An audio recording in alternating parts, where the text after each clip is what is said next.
বান্দা, আমি আল্লাহর শরণ, আমার বন্দিগি, আমার জিকির, আমার ইবাদতের জন্য তোমার মনটা নরম হওয়ার, অন্তরটা নরম হওয়ার সময় আজও কি হয়নি?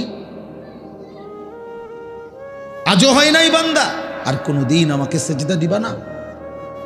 আর কোনোদিন আমার নামাজ পড়বা না? তাহলে আর কোনোদিন হালাল খাইবা না? আর কোনোদিন নারী পর্দা করবা না তুমি?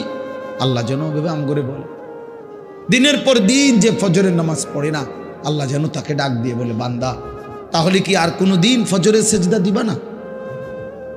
প্রতিদিন যে গালিগালাজ করে, আল্লাহ যেন বলে, বান্দা তাহলে কি আর কোনোদিন এই গুনাহ ছাড়বা না? এভাবেই বলে যাইবা, এভাবেই আমি আল্লাহকে কষ্ট দিবা। তো এই ডাকাত সর্দার ফুজাইল, উনি তখন এই আয়াত হঠাৎ করে গভীর রাতে, ওনার এই কথাইটা উনি তো বুঝছে অর্থ, ওনার কলিজার মধ্যে গভীর রাতের নিস্তব্ধ, চারিদিকে তো ঠান্ডা নীরব, এই এক আয়াত ওনার কলিজা ছিদ্র করে ফেলছে, দিলে লাগছে।